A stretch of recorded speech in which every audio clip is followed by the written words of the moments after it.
Hello, welcome to my mini vlog. आज मी झाडं लावणार आहे, त्याचा एक छोटासा व्हिडिओ बनवते, तो तुमच्यापर्यंत शेअर करणार आहे. मी आधी पण झाडं लावलेली होती, पण त्यांची वाढ व्यवस्थित न झाल्यामुळे मी आता पुन्हा झाडं लावते. त्यासाठी मी माती चेंज करण्याचं ठरवलं आणि आम्ही आता चाललो आहे माती आणायला. रानातली माती कसं पिकांमुळे व्यवस्थित आलेली असते, भुसभुशीत असते. त्याच्यामुळं आम्ही ह्या शेतातली माती घेतोय. शेत कोणाचं आहे ते माहीत नाही, परंतु आम्ही माती चोरूनच घेऊन चाललो आहे.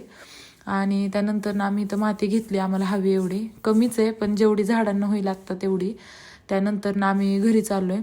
झाडं जर व्यवस्थित लावायची म्हटलं ना, तर त्याचं व्यवस्थित काळजी घेतली तर ती व्यवस्थित येतात.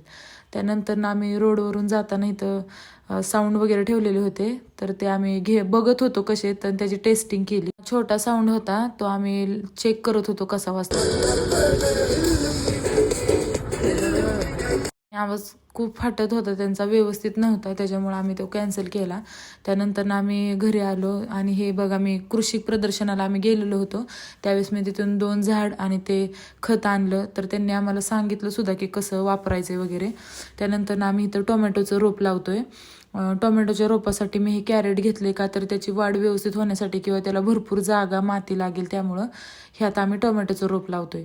आणि त्याच्यानंतर मी मिरचीचं एक रोप आणलं होतं, ते मिरचीचं रोपही आम्ही लावले, तुम्हाला दाखवेल मी पुढंच. आणि हे खत त्यांनी आम्हाला सांगितलं होतं की दोन दोन छोट्या झाडांना 2 चमचे आणि मोठ्या झाडांना 4 चमचे, आणि नंतरनं 15-15 दिवसानंतरनं ते खत त्याला घालायचं, म्हणजे तुमच्या झाडांची व्यवस्थित वाढ होईल.